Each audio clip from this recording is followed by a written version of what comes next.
Yo, everybody. Welcome to Off Panel, a weekly interview podcast about all things comics brought to you by Sketch.com. I'm your host, David Harper, and this week's guest is the artist, writer, and head honcho behind the image horror series, The Silver Coin, and the cartoonist behind the upcoming graphic novel at Humanoids All Ages House, The Oates and the Elphyne. It's Michael Walsh. Thanks for coming on, Michael. Hi, David. Thank you for having me.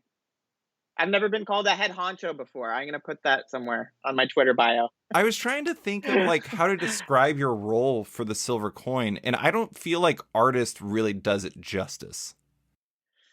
I've been thinking of it as, I feel like comic books get compared to television a lot, but essentially I'm the showrunner. Okay. If it was a TV show, I think would be a good apt description. Or I often have called myself the quarterback of the series. Okay. Which I also think is a good descriptive word to use for what I'm doing, which is essentially everything except writing scripts for 3/4 of the issues. But I'm gathering the talent, I'm doing story editing, I'm lettering, coloring, drawing, I'm writing the bookend issues of every arc, and I'm trying to tie together the mythology and push stories and directions and working with all the writers. So it's quite a intensive undertaking, but it's definitely been the most rewarding thing that I've ever worked on. I do think it's kind of funny because comics already have, to a certain degree, attribution issues. Yes. We as readers don't know what an artist did or what a writer did. But if you just if somebody was just looking at the Silver Coin and looked at the credits, they would say, Michael Walsh is the artist. And that is so dramatically undercutting your role, which is hilarious. That's why I came up with head honcho, because it was the best I could come up with to describe it. Well, I'll change the credits page so it just says head honcho Michael Walsh. There we go. MC, whatever you want to do. Yeah. Anyways, how is the day going? Is it a day of bringing terror to the lives of current and future readers, or have you been up to other things today? I've been doing a lot of Silver Coin today. I'm working on the cover for issue 12, which is written by Stephanie Phillips, and it takes place during World War II, and it finds a group of Allied soldiers in the Italian Alps fighting off a small group of Alpine Nazi soldiers, which is a really, really interesting setting for the Silver Coin, and I'm pretty excited about the issue. So I was working on the cover for that today, and working on James Tynion's issue of Silver Coin, which is probably the most disturbing issue yet.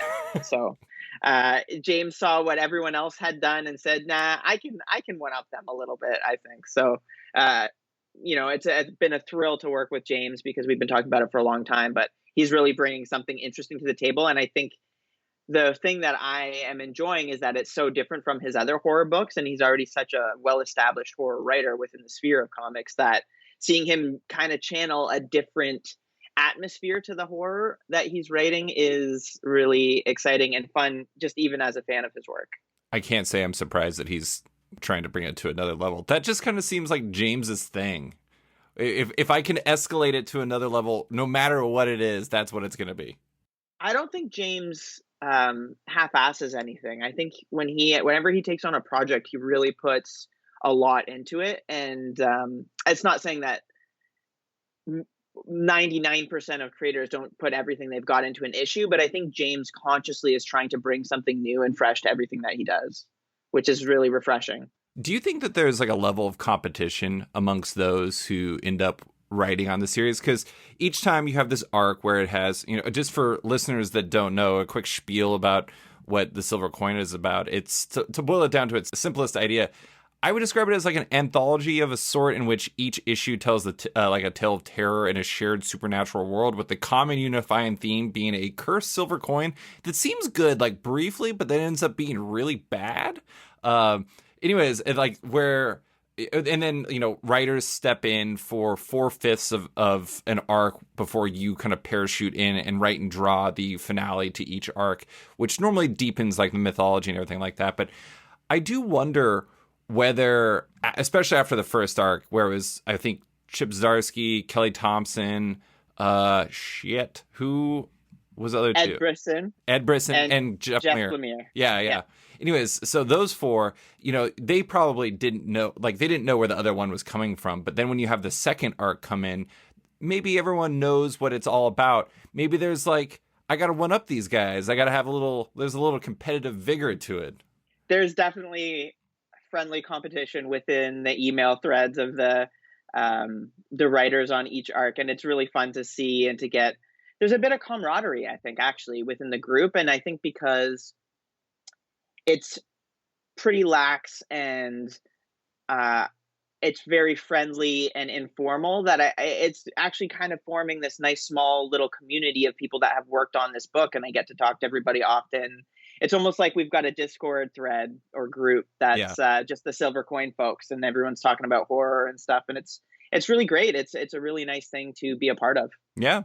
Well, before we started recording, we were talking about how we were both surprised to learn that last time you were on the podcast, we actually devolved into a horror conversation in that one, which some might find surprising, but we both do a lot of interviews, and that's kind of the nature of the beast. But, I mean, you've always wanted to do horror comics. It's always been an interest for you. But have you always been a big horror guy? Has that been something throughout your life? I wasn't as a kid, because when I was a kid, I had incredibly intense night terrors, and I had some PTSD from some traumatic stuff that I went through. So horror was beyond the sphere of things that my parents really wanted to expose me to when I was already waking up every night screaming and sleepwalking. So and I just didn't have much of a tolerance. I would freak out if I watched a horror movie. I remember seeing Hook in theaters, and in the scene where Captain Hook kidnaps the children, I started bawling my eyes out and screaming and ran out of the theater as a little kid. And my parents were thinking, well, I guess we're not going to expose him to any of this kind of fiction anymore because it's too disturbing for him at this point. But I don't know where it changed. I was trying to pinpoint that the other day in another interview, but I remember being in grade 6 or 7 and going to the local movie store with my buddies and renting some kind of schlocky horror film from the early 90s, late 80s, something like Jack Frost or Nightmare on Elm Street. And we would get candy and pop, and we'd have a sleepover, and we'd stay up all night watching that horror. And it gave me a new appreciation for it. I loved the monsters and the creatures, and frankly, the nudity as a young boy. That, we didn't have the internet at that time. So all the guys were super excited about that. And I just found that it really pulled me in a way that the other stuff that I wasn't watching did. And I think that's also because I wasn't exposed to it at all. So it was like the forbidden fruit. Right. And then when I got into high school, I just really started binging all the horror classics. And yeah, since then, it's been one of my favorite genres for sure. I do think you kind of tapped into something there with both the email thread, the conversation that's going on amongst Silver Coin writers, but also, kind of figuring out that you liked horror when you're watching it with your friends while you're drinking pop and eating candy and everything like that. I do think an underrated part about horror is like the communal aspect. Like I'm not a huge horror guy, but I love seeing horror movies in theaters because I love the reactions. I remember going to see, not Scream, but there was one of those like slasher movies where somebody was calling where the person was inside the house, and it was like a remake of a classic. I forgot what the name of it is, and it was when I was in college, and I just remember every girl that was in my college campus that went to go see this movie was just screaming the highest pitched scream ever. And it was funny because like at first I was like, this is ridiculous, and then every time they did it, it like added to my actual own my own fear. I do think that there's a real community aspect to horror that is kind of underrated. You 100% tapped into it. And I think that's a big part of what draws people into horror is that communal aspect of it. It's always a water cooler experience. One of my favorite memories in high school is going to see The Ring, and they accidentally oversold the theater, so not everyone could sit in seats. So people were just sitting on the stairs in the theater watching The Ring, and everybody was freaking out and screaming, and it was so fun. But that's part of what horror is, I think, is just taking you and making you feel something and then letting you talk about it with other people that are horror fans. And yeah, it's always a great experience. Yeah. For me, at least. Yeah. So last time we were on, we talked about horror comics in the Western market, and we also talked about like Emily Carroll being awesome and how she does so many different amazing things with her horror webcomics. Since then, I do think it's funny. You came out in 2019. Since then, you made your own horror webcomic in the Sleep Stories, and then you also made your own horror series in the Silver Coin. Were either of those ideas already in the works back when we talked in 2019, or has this just always been a fascination for you and like something you kind of wanted to tap into, you just didn't know how it would happen?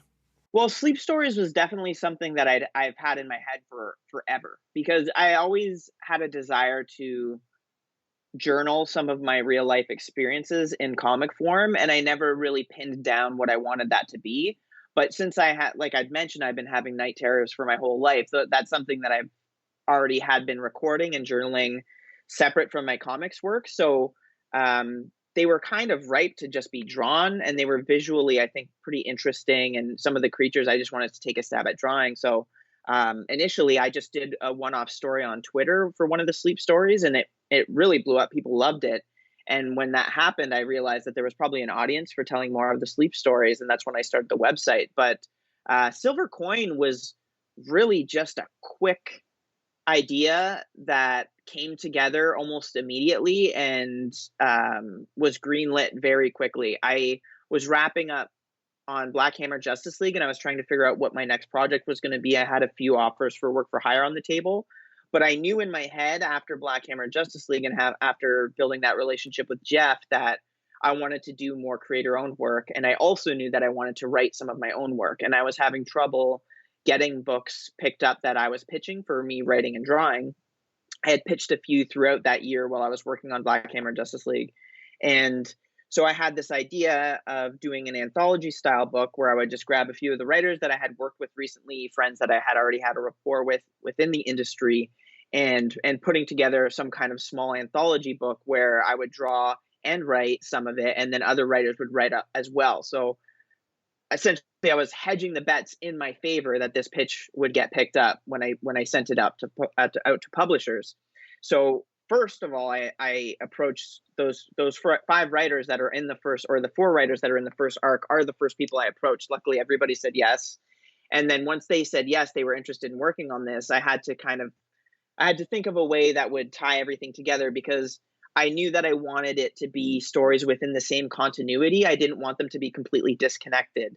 And originally I was thinking of a Tales from the Crypt type character, but when I started imagining drawing this character narrating it, I didn't really feel like I wanted to go with that tone. I wanted almost a monkey's paw, some kind of cursed object that would flow through time and be able to set the stories in different settings and different time periods, and give the writers almost complete freedom to do whatever they wanted as long as this physical object was in it. And one of the first things I had in my head was this coin, because you could use it thematically in so many different ways, because a coin is currency and you're buying and selling things. You're buying and selling souls and pain and hardship and love, and there's so many different things to tap into with that as the tether between these worlds. And so once I come up with the idea of a coin, I had the curse of it in my head very quickly as well. So I didn't have that story paced or written by any means, but when I reached back out to those writers, I said, there's a coin. It's cursed. It was cursed during the witch trials. I'm going to have this bird that is essentially the harbinger of the coin and bringing it around to places, and it foretells bad things happening. And I'm going to develop that character in my issue. And so feel free to integrate the bird into your issues if you want. If you don't, no worries. But as long as the coin's there and bad things happen, run wild. So essentially, I just let them off their leashes and said, go crazy. And as they were writing that in that first arc, all the writers were sending the scripts to me, and I was dispersing them throughout the group. So people started tying things together, throwing in characters and Easter eggs from other issues. And we started tightening up the mythology a little bit. And I started integrating more and more imagery from issue 5 into the issues as I was going. So it really pulled together the world and created a cohesive canon within those first 5 issues. And I found actually as we went on, I think the second arc has less threads from the first issue integrated into it, but I think that that's let the writers do some really interesting things to separate themselves and their stories from what's already come before.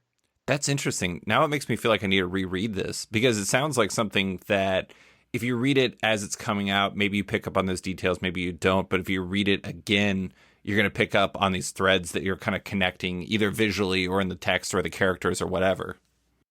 Yeah, there's so much stuff that's connecting from issues that people haven't picked up on or haven't seen. So many little details that I've put into panels foreshadowing things that'll happen in future issues, or they're giving new information on things that have already happened, but they're doing it kind of on the sly, and you wouldn't be able to piece that together until you get a few more issues deep. So I think it really does reward perceptive readings of the books and reading them all together in chunks. And I think that I'll be very curious what people think after they read issue 10, because it's going to go really deep in the mythology and there's going to be a bunch of big reveals of things that have been hinted at throughout the series so far.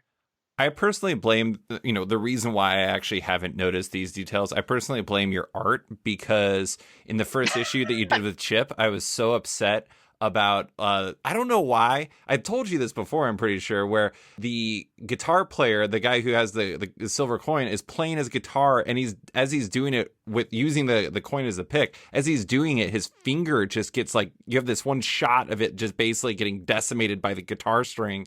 And much worse things happen to this guy immediately afterwards. Everyone in this club just gets burned to the ground basically and dies. But that finger thing haunted me so much that my brain was like, no, this is terrible. I hate it. Like I said, I blame your art for the fact that I didn't catch up on that because I was so upset by it. Yeah, that's actually something I added in myself because I'm a pretty, I would say I'm a hobbyist musician, but I really do love playing guitar. I myself have a Telecaster, which is why I drew that guitar as the main character's Telecaster, because I could always just look around behind me for reference. But I've had lots of times where I was just thrashing, playing heavy with my buddies, and just that feeling of ripping your finger against the strings, it really hurts. But I figured I'd take that to its logical, most horrific conclusion and make him just be ripping that finger apart and not care because he's in that trance. And that to me was one of the most disturbing things to draw. And I think that's kind of a big part of the book, is that when you're drawing horror, if you're not drawing things that freak you out as the artist, I don't think that's going to connect with the reader in the same way and scare them. If you don't feel kind of icky when you're drawing it, I don't think that the reader's going to feel that way. So you have to feel that way. And sometimes I want to add stuff in that's not in the script that's just going to make me feel that little bit of jitter. And that was one of those things where I thought, we could use a little bit of foreshadowing, and we could use a little bit of a change to the pacing just to have some horror happen a little bit earlier. And that was something that I discussed with Chip, and he really liked the idea. So that was why we put that in there. I do think that another thing that works well in the silver coin's favor, but also actually in Sleep Stories, I think Sleep Stories is really smart because obviously everyone sleeps, so that's a universal thought, but fear is a universal feeling. It's like everyone fears something, and everyone fears something in a specific way. I actually do have underlying issues involving injuries to extremities. Also teeth stuff. That's another sleep thing, but teeth stuff, no thank you. But anyways, those are the things that people are going to have inside them when they go into this. And so that universality actually kind of leads into that communal aspect too. I think that's one of the things that makes horror so powerful, is it just kind of is like this self-perpetuating engine of terror in some ways. 100%. And it's like you said, it's just relatable. Everybody has felt fear. Everybody understands that emotion. So it's one of the ways that you can really connect with people in a very visceral and sometimes cerebral sense. I'm just upset I can't blame that guitar situation on Chip anymore. I've always blamed Chip mentally, but now I have to blame you. So. Now you got to blame me. Yeah. Well, that's good. A little heat off Chip isn't a bad thing. There we go. But I do want to ask about the first four writers. You said, it was Kelly, Chip, Ed, and Jeff. You had those four. Did they agree before they knew what the book was? Yes. That's If I awesome. recall correctly, it was just I just had emailed them and said, "Hey, I'm putting together an anthology. Would you be interested in writing an issue? And it's going to be horror themed. Uh, is that something that you would have the time for in the next few months or coming months?" And yeah, they all said yeah. But I like I said, I had already worked with all of them professionally, Right. so I already had a good relationship, and I knew that we had a rapport, and I knew that we had really enjoyed working together. I worked with Chip on Spider-Man. I worked with Kelly on Hawkeye. I worked with Ed on Comeback, my very first book, and Ed's one of my best friends in comics because when you have your breakout book with somebody, I think a lot of times you establish this really specific kind of connection that you don't really have with anybody else because you came up together. It's like it's hard to explain, but it's something that will bind us together, I think, forever. Um, and then I had just finished Black Hammer Justice League with Jeff, and we got along super well. And I really connect with him just as a reader of the medium, and I really wanted to work with him more. And he was already talking about maybe another project together, so I thought that would be a good way to continue our working relationship. He's also very good at horror, which is a nice He attribute. is good at horror. He's got such a good sense for horror. You did the Jonah issue of Spider-Man with Chip, I right? did. Yeah. That was such a good issue. Good job by It you. was a good issue. Yeah, thank you. Yeah, it was an honor to draw that issue. That was a special Spider-Man issue, and Spidey has been one of my favorites since I was a little kid. So that was a really special experience for me, for sure. That's awesome. And now, a quick word from one of off-panel sponsors. Macroverse is a next-generation digital comics platform, and one with an astonishing number of comics, with currently over 50 series from over 100 creators on their app, with a 5-star rating both on Apple and Google's app stores. Download the app and binge all their titles, including the Eisner-nominated Remind from Jason Brubaker, Lisa K. Weber's Hex 11, which has been described as Harry Potter meets Blade Runner, or the new queer supernatural adventure series Husk that launches on November 1st. It's just $4.99 a month to subscribe to Macroverse, with proceeds directly supporting the creators on the platform. Keep an eye on the future of Macroverse 2, as 2022 is going to bring an epic upgrade that offers a new level of digital collectability and more, with early adopters able to sign up for more information at macroverse.com. And now, back to the show. I have to say, I remember when the names came out, and I think the teasers, it was like your name, and then slowly each day, like there was a new name added or something like that. I remember I tweeted, I thought it was going to be an anthology of your Sleep Stories comics, but I do like that you came up with this because one of the things that I love about it, you already talked about this, like we were talking about with Stephanie Phillips's script for this. It's such a versatile idea. You know, you can have something like one of my favorite issues, because I'm a very literal person. This is not me slandering Joshua Williamson by saying this, but issue 6, when I think of coins, my brain goes to arcades. That's just like a natural jump off. And so Josh taking it down that path was very natural in my sense. But the fact that Stephanie can think of something like, did you say, was it World War II? Yes. Yeah. The fact that like you can jump off and do a World War II story and make it make sense in the same way, or you can do like what Vita wrote with the story about the guy the arsonist in New York and in Bronx, and tying it into actual reality and everything like that.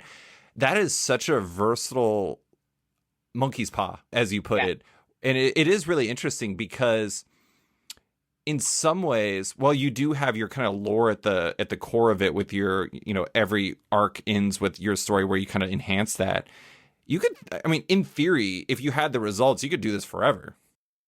Yeah, the hard part is that I'm trying to keep it creator owned. So splitting up the IP into infinity is starting to become quite difficult. I was wondering about that. I'm working on solutions to figure out ways to keep it going, because it's still doing really well, and the audience is so loyal and amazing, and I feel like it has a bit of a cult-like following, which is what good horror kind of always has. But yeah, going back to what you were saying about all the different time periods and settings, it's something that I really love about it, but it's also one of the most challenging aspects for me, because I never get to just design something and then sit back and get to draw that for a few issues. Every single issue, I'm mostly designing the characters and the environments on the page, because it's ongoing monthly, so I don't really have time to spend a few days designing the worlds. So it's very challenging in that respect, and it's very time consuming trying to be as accurate as possible with those settings and stuff. But it's something that I love, and I'm learning so much. I feel like I've grown more as an artist on Silver Coin than I did in the previous 5 years before that. And the nice thing about that too is that, for example, I think of Vita's and Matt Rosenberg's issues as almost a double header. It's like the New York double header because it's late 70s or late 60s, early 70s New York, and there's even a character that connects the two issues. So it really feels like a fun double header flip book. Is it the homeless guy? Yes. So the homeless man that picks up the coin at the end of Matt's issue is the same homeless man that gets jumped by the detective at the beginning of Vita's issue. Oh my God. It's funny. I knew that in my head, but I never thought about it until you said that. That's funny. I do think it's interesting too. Like you can work it in really interesting ways because the one in Matt's issue, that was the janitor issue, right? Yes. Yeah. And it's interesting because it's like, it's where it was at the beginning of that was a rich guy had it as a collectible basically. And that's totally a thing that somebody has. It can, I don't know. That's one of the things I think is really interesting about it. This is an odd comparison, but have you either read or seen the movie, read the book or seen the movie Cloud Atlas? I saw the movie, never read the book. Okay. Well, anyways, the general interconnectivity of life and that was like built around like birthmarks and about how like, you know, we kind of all affect each other without us even really realizing it. And this is kind of that, except for maybe in the movie's case less ridiculous, and in this case slightly more horrific.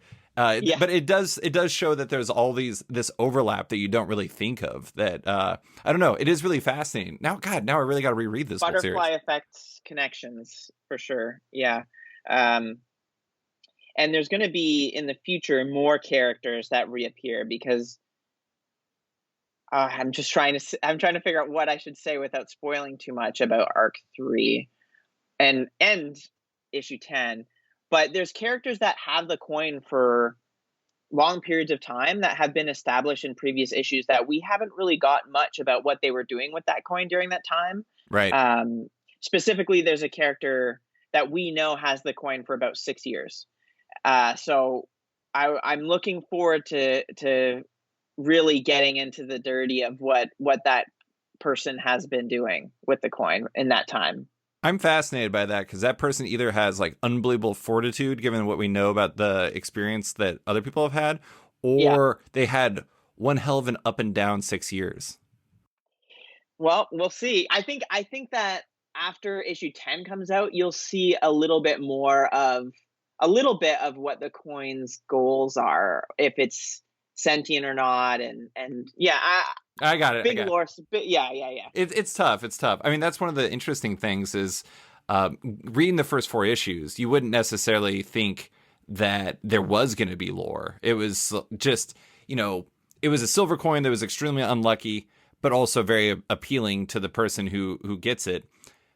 But sometimes you don't need to know what's behind it. I actually like that you're putting that in there. But I do want to ask, you know, you have all these collaborators, you have this central premise, you want to unleash them.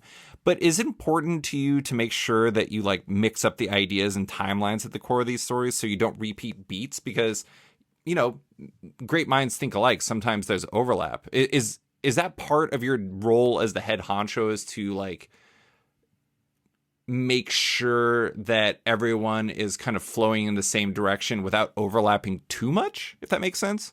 Yeah, 100%. And that's something that we have run into a few times where usually what I do is have a Skype or a Zoom call or just a call with whichever writer I'm bringing on, and we just talk about story ideas before they start writing. That way, when they go to sit down, they already know what's being established in that arc. Everyone has a rough idea of what everyone else is doing. And I have a somewhat convoluted timeline already. It's super convoluted of where the coin is in the world at different times in history, so that there's no continuity issues. If the coin's in New York in 71, it can't be in Las Vegas in 71, right? So there's some stuff like that, some timeline issues where I have to just make sure everything lines up correctly. It's pretty loose, but if you hold it up to scrutiny, you can make sure that it works. But yes, there has been some stuff where endings have needed to be changed so they don't go too close. And I find the funny thing is that every arc has these threads through them, these maybe it's just some imagery that is reoccurring, and each arc has had reoccurring imagery throughout it. I found in the first arc there was a lot of fire. There was a fire imagery in a bunch of the issues. In the second arc, there's the imagery of people falling and fire again. But it actually makes me really happy because a lot of the horrific imagery kind of all ties back to the way that people were executed in the witch trials, which is a big part of issue 5 and a big part of the canon of the coin. So whether it's intentional or not, a lot of the deaths revolving around the coin are similar to the way that women were executed during the witch trials. And I want to push that more, but we'll see if people even catch on to that, or if that's just in my head, being happy for this little coincidence and something that I've been playing with and kind of putting out there.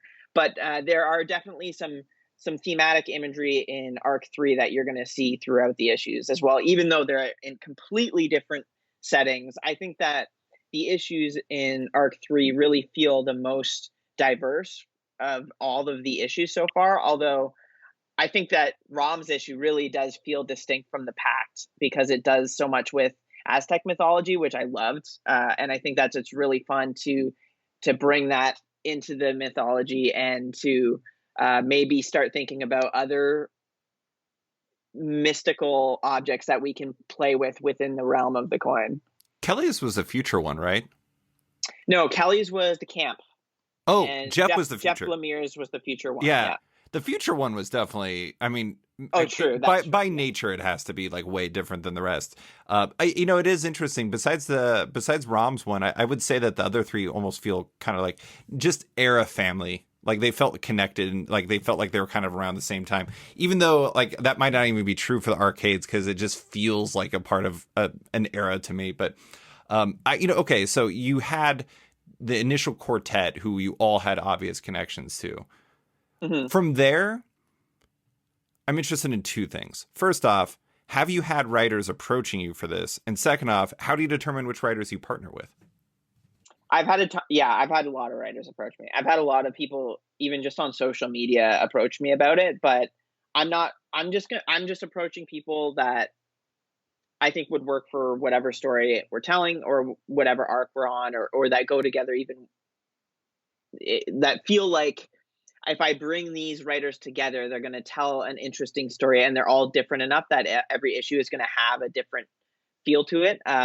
So arc 2 was Josh Williamson, Rom, Vita, and Matt Rosenberg. And with arc 1, like I told you, I had a rapport with all these people. I'd already worked with them, so I knew that we had a good working relationship. With arc 2 is all the writers in arc 2 are people that I had actually talked about doing projects with before, but never came to fruition. Timing never felt right or lined up. So they're people that I knew wanted to work with me. They knew I wanted to work with them, and they had already, read Silver Coin or knew that it was a thing. So they were, Matt and Vita both have been friends of mine forever.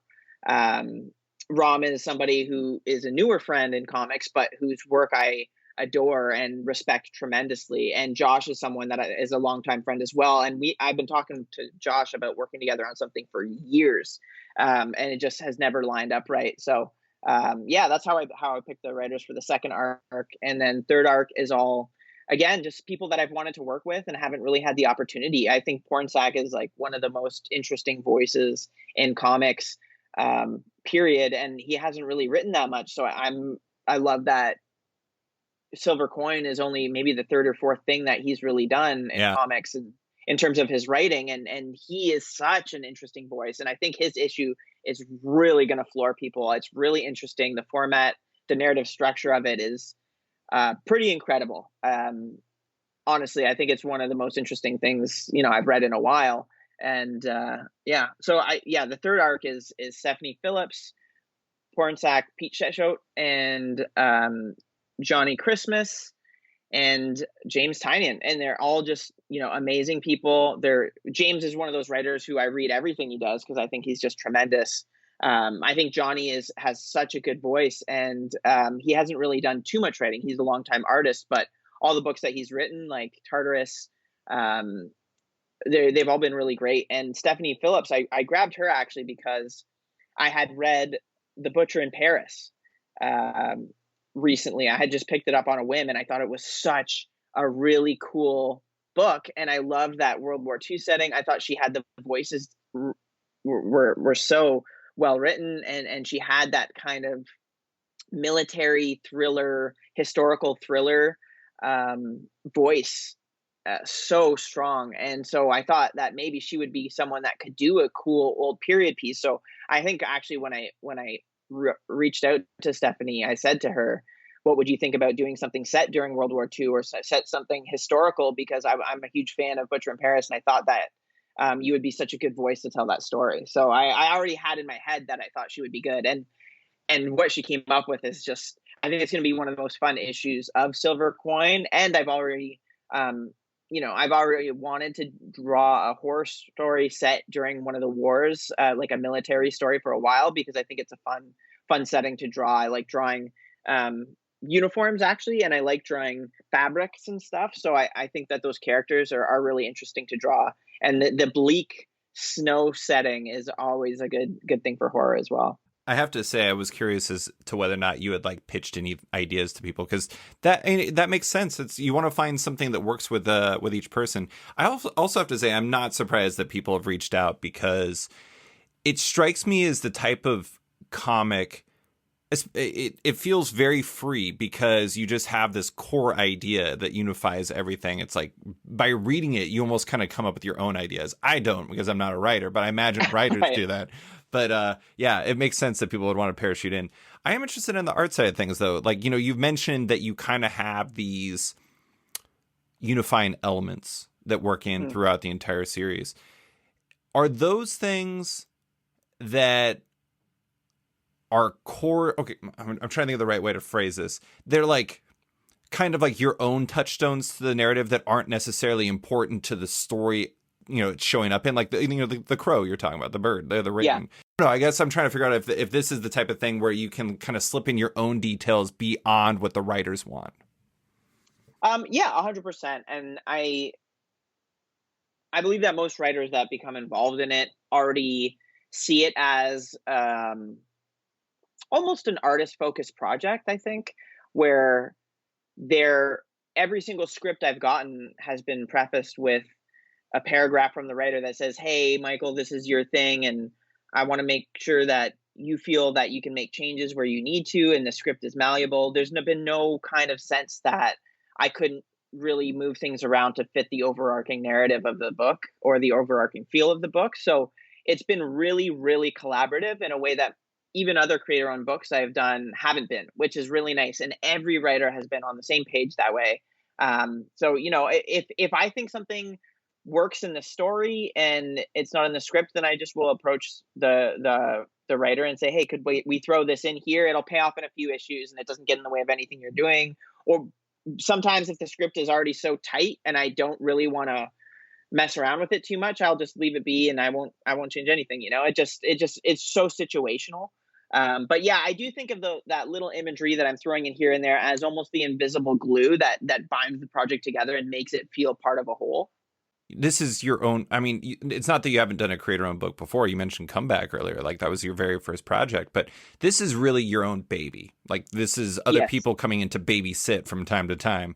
Yeah, I like that analogy. I have way too many analogies for this book, or names or ideas. You went from being like the father or the head honcho to apparently the parent of a baby that people babysit from time to time. But given that it's your own baby, do you feel like you're trying to put yourself in a position where you get to experiment with your art at all? Or is it more about you've established this framework and now you want to exist within the own structures you've set up? Like it's not too much experimentation in that regard.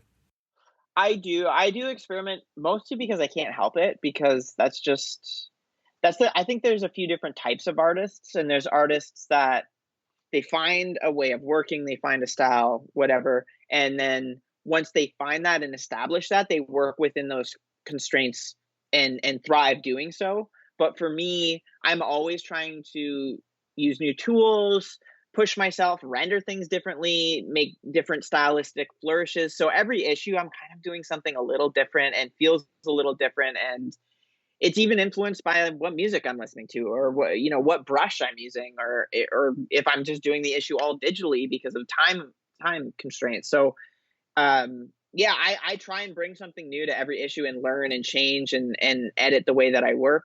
And I also keeps me from getting bored, because if I was drawing everything the same way and using the same tools all the time, I really would get bored and burnt out. So I need to bring in some kinks in the chains and get excited about it and change up the way that I work. I imagine the different eras offer you a lot of opportunities in that regard, because, it's, drawing a comic that takes place in the late 60s, early 70s versus the future versus World War II. If you colored those, for example, exactly the same, yeah, that wouldn't feel right.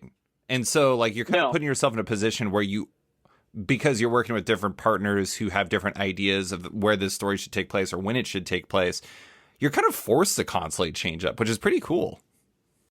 Yeah, totally. And it is cool. And like I mentioned before, it's challenging because I'm learning on the fly all the time, and I'm doing a ton of research on the fly, and just hoping that the research that I'm doing is accurate and nobody's going to call me out because they didn't have that type of stapler in 1971 in the office or whatever, right? Because people are like that. That's what.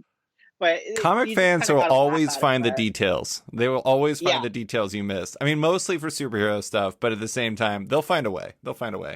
It's funny because I feel like people don't realize sometimes that you could have let's go back to the stapler. You could have a stapler that appears on a page that is about a quarter of an inch in terms of the size of it on the page, and you literally spent more time looking up a stapler at that time than drawing it, and then you still didn't draw the right one. And it's like, I tried my goddamn best. Okay. It's like, did you actually draw a stapler and like have to look it up, or is this just a random example?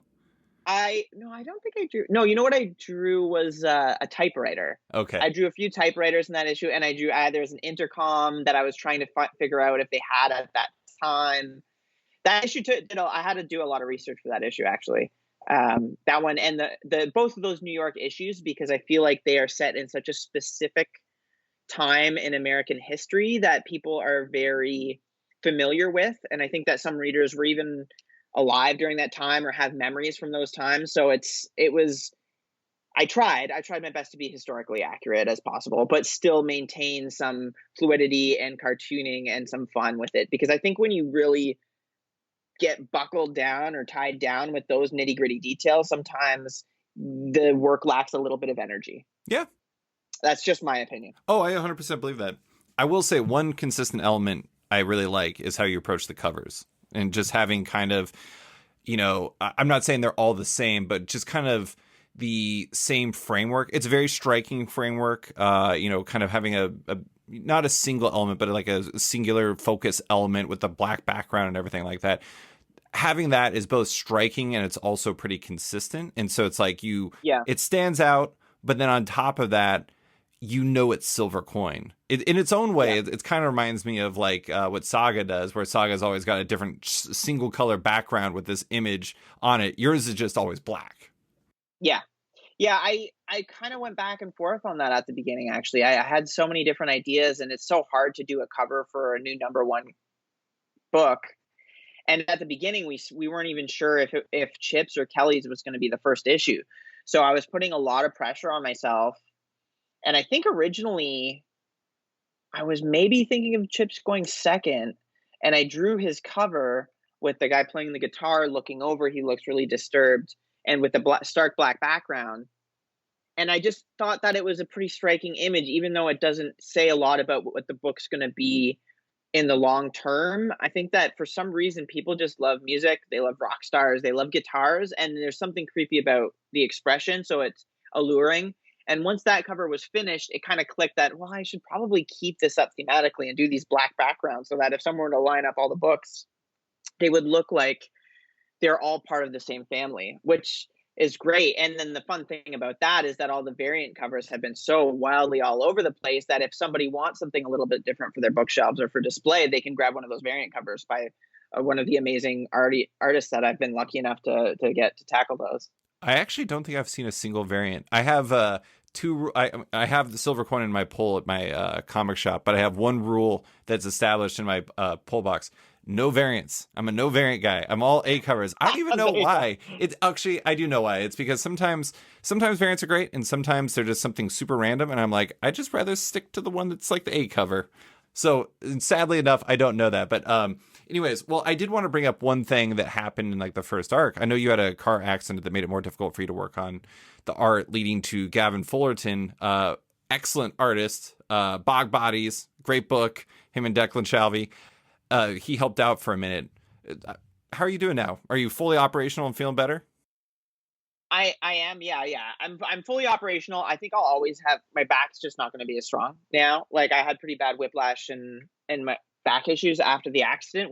I was just going through a green light and I got T-boned, and the car flipped and landed upside down, and me and my wife had to crawl out of the wreckage. It was quite a disturbing event, and we were healing for a few weeks after that because we were both pretty shaken up and just, the saying, "Oh, I feel like I got hit by a car." We felt like we got hit by cars for a few weeks. And so getting back to work, it was hard for me to put in the long days that I had been doing before that, because usually I'm drawing from anywhere from, 10 to 12 hours at a table sometimes. And with the way that my back was, I wasn't able to do that. So I've been a big fan of Gavin for a long time. I think that he got me to do a portfolio review for him probably 6 years ago, maybe, when he was just starting to try and get work, or just kind of establishing his style and what he with the kind of books that he wanted to draw. And he had so much talent and promise, even when he was super young, that I knew he was going to be somebody to watch coming up. And I actually wanted to get him to help out more, but he helped out a bunch on issue 5, and then almost immediately he got hired to do some pretty cool books. So he's going to have a lot of great stuff coming out in the next year or two to keep an eye out for. Gavin Fullerton. He's amazing. Yeah. And so since I couldn't put in the same amount of time at the table as I was used to before, what I was doing rough pages and rough backgrounds, especially if there was a crowd scene in issue 5. Oftentimes I would just pencil it in and then send it to Gavin and be like, do your best with this. I've got to move on to the next page, or this isn't going to get done in time. And he was a great sport, and he's an incredible artist. And he even drew a backup in issue. I'm not sure. He drew a backup in one of the issues as well, because I just wanted to get him involved in even more in a deeper capacity as well, because he's just such a great artist. I wanted to showcase his art, what he does on his own, without me having these roughs laid in. I do think it's interesting. I'm not saying you should do this, but you always could at some point, like almost like invert your approach, where you write an arc and you have artists step in. I mean, that's one of the things I think is really interesting about the way that you're doing it, is it's so flexible, but it also is flexible in different ways. It's very versatile. Yeah, I can do anything I want, really, right? It's my book, so I always just have to weigh, is this something that would feel fulfilling as the creator? Is this something that would enrich the book? And is this something that readers would enjoy, right? So those are the kind of the 3 things that I have to weigh whenever I make a big decision with the book. Yeah. And your art is like the tie that binds throughout the entire thing. So if you change that would be jagged. I think a lot of people like that it's my art the whole time. In most of reviews, that's always been mentioned, that no matter how different the scripts are, it always feels like it's the same book, because my art is always the same. Whether I'm doing different stylistic things, I think you can always tell that it's me drawing it. Yeah. So, we have issue 10 coming up. I'm trying to remember, when is that coming out? I should know this. I'm pretty sure it's Wednesday of next week, actually. So this is a good time to do the podcast. Perfect. Yeah. I'll check that. Yeah. I'm going to pretend like I actually knew that was coming. So good job by me. And now, a quick word from one of off-panel sponsors. That sponsor's Bad Idea. Bad Idea paid for the sponsorship, but they won't give me anything to promote since they're over. So here I am saying the name Bad Idea. Contractually. I have to. That's it. Bad idea. Their thing, I guess. And now, back to the show. So you have issue 10 that's going to deepen the mythology of this. Those arc enders are always you just getting into the weeds in terms of like what the coin is all about, really. And Yeah. But I do think it's interesting. Like I mentioned earlier, because of the nature of it, if you ignore the whole IP rights element of it, in theory, this could go forever. 100%. Is there like a vision for what this could look like? Like how robust is your plan for it? I've been going back and forth on how supernatural to get and how big to get, and the way, if it does end, that I want it to end. But I don't think that I'll ever. The nice thing is, even if I had a definitive ending and the coin was thrown into the fires of Mount Doom or something, That would be quite the twist. this is actually a Lord of the Rings prequel. Yeah. No, but if the coin was destroyed and there was a finite ending to the book, there's so many stories to tell in the spaces between issues that really it can go forever. And I feel like even when the book does inevitably end, because I have to move on to something else at some point in my career. Yeah. You know, I have things that it's I think physically it's going to get to a point where it's just impossible to draw a monthly book once I hit a certain age also. So it's not something that could go on in perpetuity, but I do think that Silver Coin is something that I will always come back to and do one shots of down the road. I could be, 20 years in the future, I could want to do a Silver Coin issue set in 1962 and just go sit at my table and draw it for a month. So I think that's one of the things that is really special about the book as well. It's just, there's always more opportunities for more stories. Yeah. Before we move on to your other project, I did want to bring up one thing, building off of what we talked about in the last podcast, where you said that you thought there might be a market out there for horror comics. And I think in the last couple of years, since we talked, I mean, we've seen it for sure that there is in the Western market. I mean, Gideon Falls, when I mentioned Jeff Lemire is very good at the horror. Gideon Falls was a huge success. That was already running when we talked, but at the same time, I think that it's done really well. The Hill House comics did very well from what I understand. Basically everything James Tynion is doing.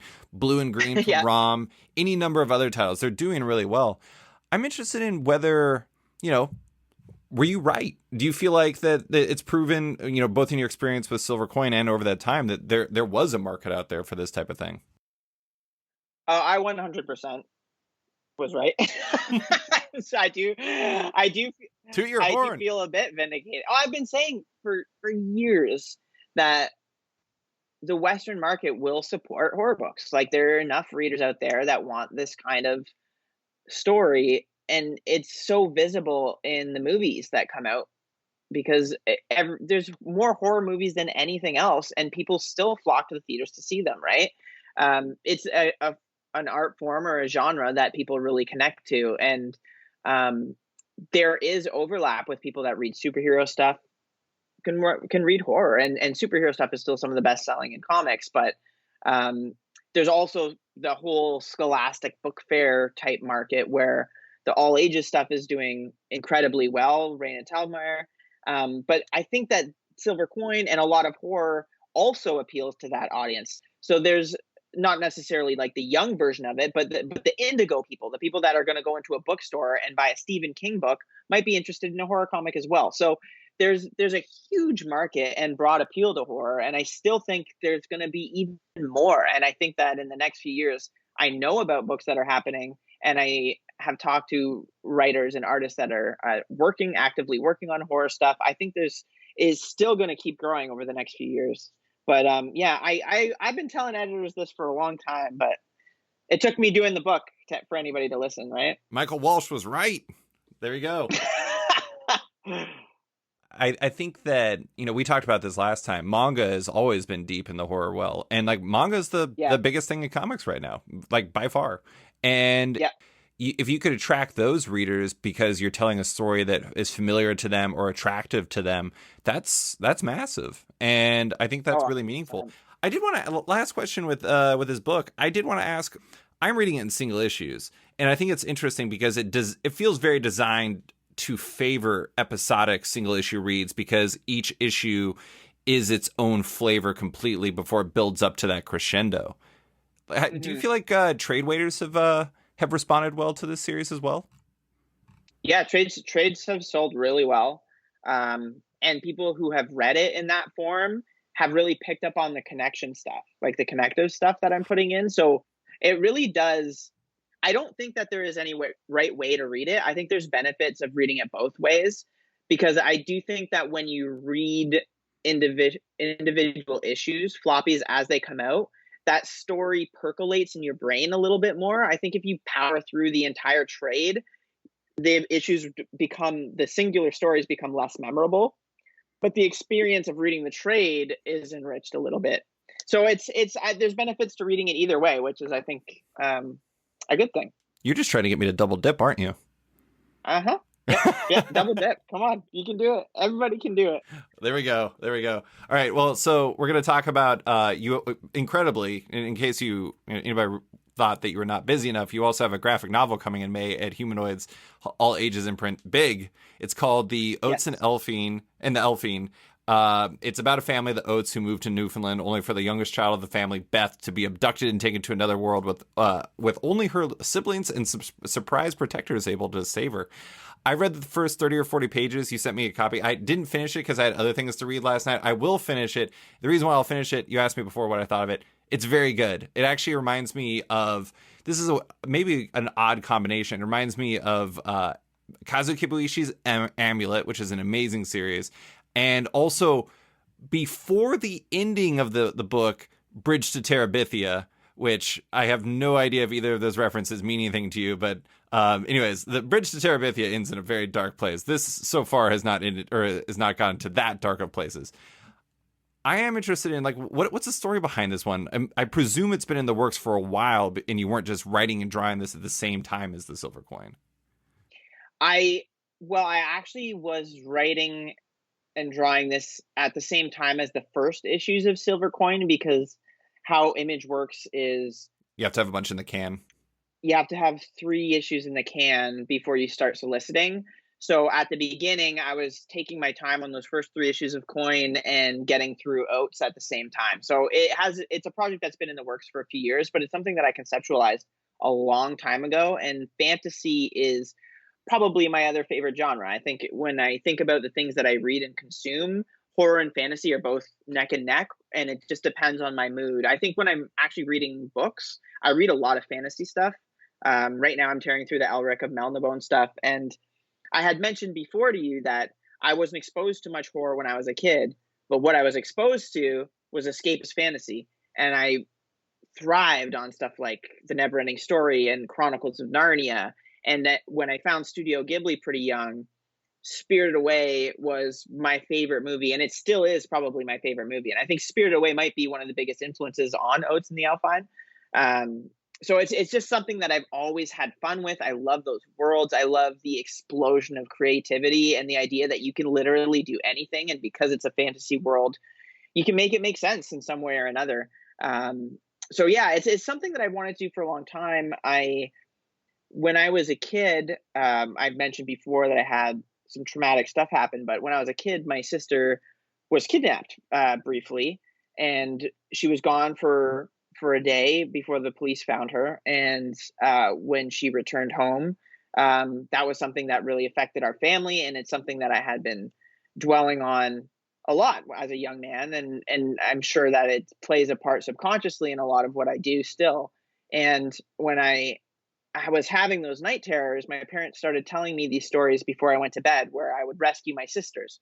And they would always say, "Oh, they opened a treasure chest they found in the forest, and then you went and you rescued them." And they would tell me these stories to hype me up before I went to bed, so that I wouldn't have a nightmare. I would go to bed feeling confident and powerful and strong, and then that night I wouldn't be afraid. And so these kind of ideas for this kind of story have been percolating literally since I was a little kid. And I have a very fond relationship with Newfoundland. My family is from there. And my grandma, who's a Newfoundlander tried and true, always would tell me stories about how she was kidnapped by fairies, how you need to be careful out in the woods in Newfoundland because the fairies will grab you and you'll lose time, is what she used to say. And she would say, nobody knows what happens when the fairies take you because you lose time. And so that was something that I always had in my head is, what really happens there? And it was a story that I just wanted to tell. It's a very personal story to me. I think that the two girls, the two little kids that are girls in it, are amalgamations of my sisters. The little boy in it feels like I'm writing myself. These voices are similar to ours growing up, and it's a very personal, very very special story, all about family and friendship, and it's a love letter to a lot of the stuff that I grew up reading, and to just to creativity in general, and how that can creating things and telling stories can enrich your life and the lives of the people around you. This is dramatic phrasing, but I feel like in this case it's true. It feels like this book is something your entire life has been leading up to, which is kind of wild to say. I feel like that's a lot of pressure, but in But I some mean, like, ways all it of your life has. events connected to it too. It's just it makes Yeah. it makes a lot of sense. I mean, it just you're very present in it. I mean, I don't imagine you're present in the creation aspect of the silver coin, but I don't imagine that that is perhaps as personal unless you have a very dark side I'm unaware of. I'm sure I do, but I'm not burning people alive or anything like that. But yes, the Oates is definitely has my fingerprints all over it. Stylistically, art wise, it's a lot different than Silver Coin. I think Yeah. some of the things in it you can see that it's the same artist, but it's a lot brighter. It's a lot more saturated. There's a lot more cartooning. There's not heavy blacks really in places. It's a really it was a fun experiment, and I had a blast doing it. And Humanoids was super gracious. And then I had two different editors on the book, Rob Levin and Jake, who used to actually be at Marvel, one of my editors at Marvel, Jake Thomas, and they both brought a lot to the table. So it was interesting because it's really it's really a special book to me, and a special book to my heart. And I think that it's going to be some serious ping pong for the readers, or whiplash for the readers of Silver Coin when they pick this book up. That is this kind of heartwarming family story about death and loss. So I'm very curious to see what my audience thinks of it. I'm excited for them to read it and to put it out there, but I also think that it is also going to be one of those scholastic all ages book fair type books, Yeah. and I'm hoping to tap into also a new audience with it as well that maybe not be as familiar with my work, because it really is meant to be a book. They say that all ages isn't really a thing. When you start your book, there's a bunch of different age divisions that you're supposed to Middle find as your grade, demographic. YA. So this is technically middle grade, Yeah. but in my mind, it's a book that really can be enjoyed by people of any age. Yeah. I mean, I think all ages is something that a thing can become, but perhaps it's hard to design for. It's like you can aim for Right. like middle grade, but I mean, like pretty much everything, like for example, Studio Ghibli or like Pixar does is largely, I shouldn't say everything Studio Ghibli does. I wouldn't say Grave of the Fireflies is something I'd be showing a lot of kids.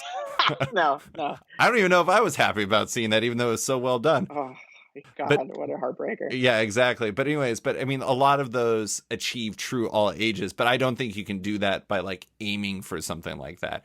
I will say it is very beautiful. I love what you do in it. It is a different style and it's approached differently, but it does still feel like you. I am interested in how it ended up at Humanoids though, because first off, I didn't even know that they had an all ages imprint like this. Like I traditionally, if looking at something like this, I would think of Scholastic or First Second or, Random House Graphic or any number of those. How did it end up at Humanoids? I had pitched it at a few places, and I was having discussions, and nothing was kind of. Sometimes when you're pitching a book, it just takes forever, and discussions fizzle, or they want changes, and you're having trouble with breaking the changes to the story that an editor might want. So I was having trouble finding a home for it, and Rob Levin at Humanoids approached me about doing something there. He said, we're big fans of yours. I know that you've been doing a little bit of writing because Storyteller from Jim Henson had come out, and I had a few little Dark Horse things that I'd written before. And he said, we're really open to writer artist combos, and we wanted to know if there's anything that you've been pitching that you think Humanoids might be a good home for. And I said, well, I've got something else on the go, but I've also got this all ages book that doesn't have a home, that is a really important special book to me. And the timing worked out perfectly because Humanoids were just brewing up big. They're all ages imprint of graphic novels. So it was pretty perfect timing for that to go there, and it was nice to be able to talk to them. Mark Waid was a part of it because he's overseeing a lot of what they do, and he has I'm not even sure what his position would be, I think it but said they publisher in bring the book.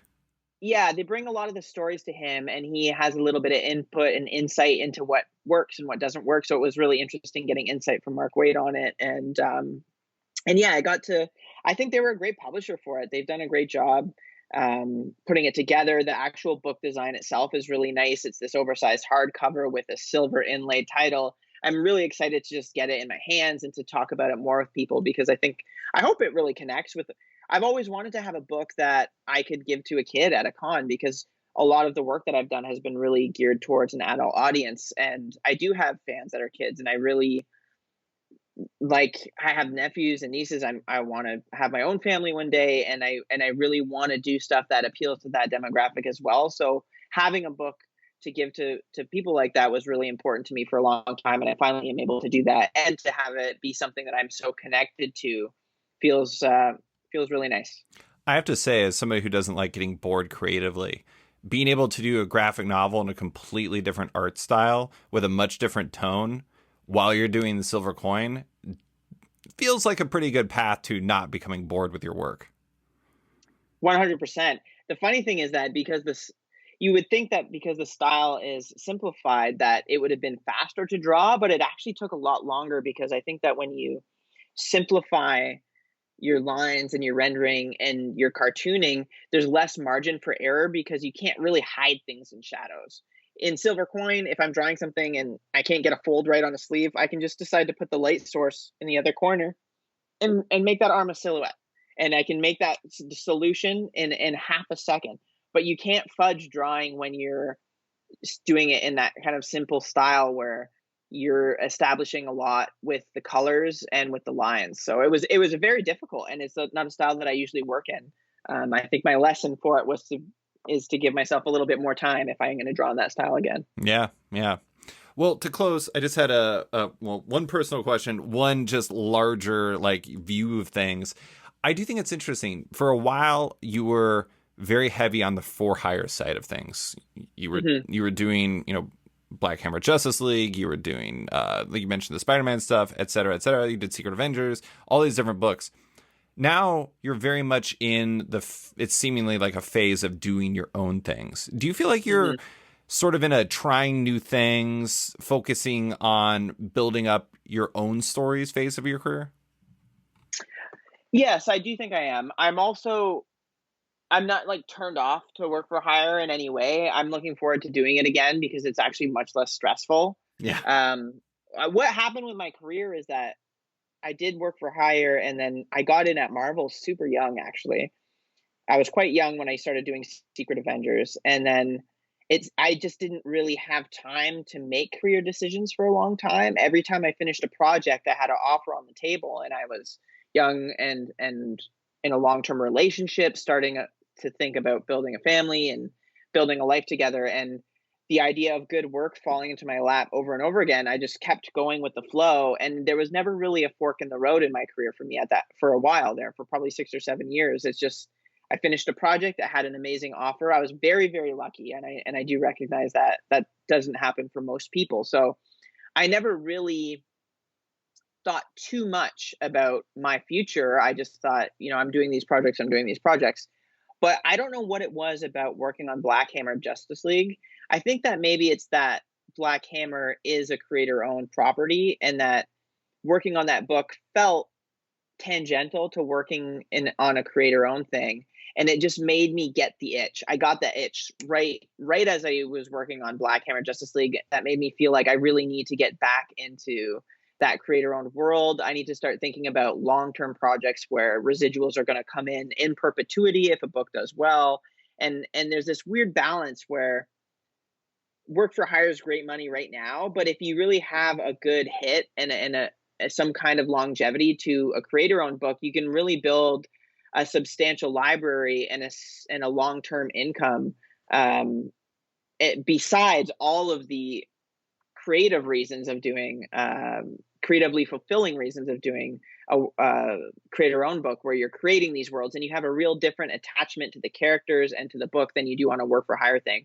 But it is 100 times more stressful than working on a work for hire book. And I do think that it'll be fun to go back to work for hire. And I am really looking forward to writing and drawing some of my own work for hire stuff, because I think that that would be I would bring something different to a lot of the creator or to the work for hire stuff. You don't see a lot of people writing and drawing their own stuff at Big Two, and I think that some of my favorite books that I read as a fan of the medium are writer artists. So I am looking forward to doing that again at some point in the future. But I think I will always have, for the rest of my career, afforded that I do get the opportunity, I will always have one creator owned book on the go, whether I'm drawing it or writing it or doing both or just writing it. I just feel like it's so fulfilling, and I don't know if I would be able to go without having that part of my career and life active at any time. But like I said, I am excited to do more work for hire. That is one nice thing about the Silver Coin, though, is now that you have kind of that established reputation and you've written the big lore arc ender stories and everything like that. You said in the beginning that it was a little bit more difficult to kind of get something off the ground when it was just you.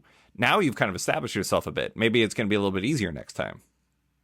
100%. Silvercoin has already done exactly what I wanted it to career-wise. I've already had offers for write and draw stuff that I unfortunately had to turn down because I'm so busy on Coin. But I've had some amazing job offers after launching it, and it really has propelled my platform to a different space, because I find that people have a pretty short memory in comics, and they also just think of people and for the last book that they've done, right? So having done a bunch of books that I was just drawing, it was really hard to be taken seriously as a writer. And that's something that almost every artist I've ever talked to has come up on. And I think that people forget that in comic books, artists are a big part of the storytelling.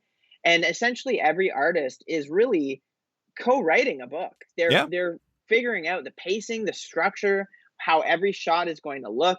A lot of times writers will change the dialogue once they see the art. Almost every book I've ever worked on, the writers looked at the art and changed lines because they thought that the acting really denoted a different line from that character. So it's sad when artists aren't trusted. And I think that it kind of goes back to the 90s where the industry tanked and all these artists were in control. But I think it's all about balance in the future and reading the strengths of the people that are working on the books. Yeah. Well, to close, I want to bring it back to something you said before we started recording. You said you had a couple weeks off in between arcs. And last time you were on, you shared your deep love of From Software games. Yeah. Have those past few weeks been totally dedicated to Elden Ring? Is it a coincidence that your break came right after Elden Ring, or have you been playing it? No, it is a perfect coincidence. This break was planned before Elden Ring even had a release date. But yes, I have been playing the living hell out of Elden Ring, and anytime I'm not with my wife or working on comics, I'm playing Elden Ring right now. So I'm pretty obsessed with it. I think they've done really some amazing things with that style of game, that super difficult, indecipherable lore, well-designed dungeon crawler. Making it into this open world, fantastical, beautiful setting has been really something to behold as someone who loves those games.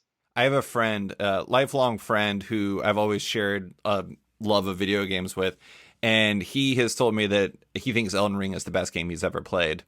And I have told him I will never play that game because I don't know why From Software games just do not jive with me. It's just, I think it's because they're so hard. Sometimes I just don't want to be that. I want it to be difficult, but I don't want to be so challenged by it. But who knows? Maybe someday I'll relent. It does look really good. This might be the one, because I've been trying to hand sell FromSoft games to a bunch of friends of mine for years and years and years. And I don't know what it is about Elden Ring, but it has a mass appeal that the other FromSoft games never had. And the nice thing about it is that because it's open world, if you are in a section that feels too difficult, you can just run off to another entire section of the world, fight some things that are a little bit easier, level up your character, go back to the boss that was giving you trouble and just own it because you're a little over leveled. So there isn't really a ceiling to the skill where there was before, where in Dark Souls it's not like you would run back and level to try and face a boss. You just had to get better and learn the boss's moveset. But with this, it's a lot more forgiving, I'm finding. Okay. All right. Maybe I'm going to have to try it out. I'm currently playing Horizon Forbidden West, so as soon as I'm done with that, maybe I will consider dedicating my life to the Elden Ring arts. I've heard nothing but good things. Do it. Okay. All right. It'll make you a fan, I swear. All of my buddies that were so hesitant about Dark Souls games are loving it. And they said the exact same thing as you, that they couldn't connect with the difficulty level of FromSoft games. So it might be the one that pulls you in. Every time I talk to somebody about those games, they're always just like, I love them. They're so hard. I'm like, that is not like an attractive first line for me. You did tell me last time, though, that you love like the character design and like the world design and everything like that. So that is nice. It's so good. And the way that they disseminate the lore of the world is unlike any other game, where you're not getting these ongoing snippets of the narrative throughout the game to know what's happening. It's literally within the descriptions of the items that you're picking up, and within hard to find characters that are in weird corners of the map that have a few lines that really piece together the puzzle when you're trying to figure out what the actually hell is going on. That's fascinating. It kind of reminds me, there's this other game called Control. Definitely not a From Software game, but they love to build up the story and all the lore. I don't know if you played that game. That game is amazing. Yeah, so good. It's so good. But anyways, I could go on about video games forever, but you have things to do. I have things to do. Michael, that is all I have for you. Thank you so much for coming on to talk about the silver coin, the Oates and the Elphyne, and everything else. I appreciate you taking the time. Thanks for having me, David. Thanks for listening to this week's episode of Off Panel with cartoonist Michael Walsh. You can find him on Twitter at Mr_Walsh, and in the silver coined image, as well as the Oates and the Elphyne from Humanoids in May. Love Off Panel and want to support it? Subscribe to the podcast on Apple Podcasts today and give the show a rating or review while you're at it, but 5 stars only. You can also support the show by backing on Patreon. Find the show at patreon.com/offpanel, and when you back it on there, you get early access to each week's podcast as well as weekly content and more.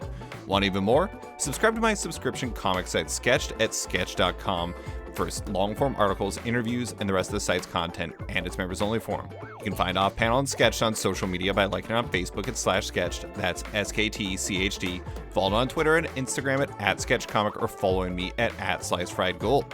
Big thanks to all my existing patrons, including Cameron Brown, Rom V, Devin Fitzsimons, Nick Walker, Patrick Coyle, Isaac Warren, Scott Carpenter, Rent Narb Studios Comics, Capes and Tights Podcast, Klaus Van de Ven, Brian, Submit Industries, Raj Patel, Jack Mulqueen, Kyle, Carl Kerschel, Robert Masella, Elza Chartier, Luke Nakashoji, Elliot Metz, Dr. Luke, Scott Hazelwood, Scott Buwan, Michael Tunk, Canadian by Proxy, Johnny Cannon, Bradley Rader, Carl Troy, Brandon DePillis, Patrick Brower, Declan Shalvey, Dan Guarino, Josh Williamson, Adam Freeman, Ben Wild, Brian Klein Q, SB, Nick Bennett, Daniel Whitfield, Susanna Polo, Reed Hinkley Barnes, Mario Tiambang, Andrew Carita, Matt Mahoney, Charlie Chu, Stephen Hall, Pensacola Pop Comics, Kim Eslin, Philip Myra, Christian Shelton, Kenny Porter, Chris Pacello, Torin Grumbeck, Fuzz Bubbles, Christopher Todd, Transmitter Down, Waltz Comics and Books, Carl Mizell, Paul Slates, Akil Wilson, Alex Dimitriopoulos, Terry Dodson, Wesley Giff, Sean Kirkham, Alistair Ross, Julio Anta, Brett A. Schmidt, Jason Goodmanson, Paul Reinwan, Vita Ayala, Tara Ferguson, Dave Slusher, WQ Comics, Akil, Kokachi, Sean Pinello, Ken Heidelman, Philip Seavey, Al Ewing, Ryan Alcock,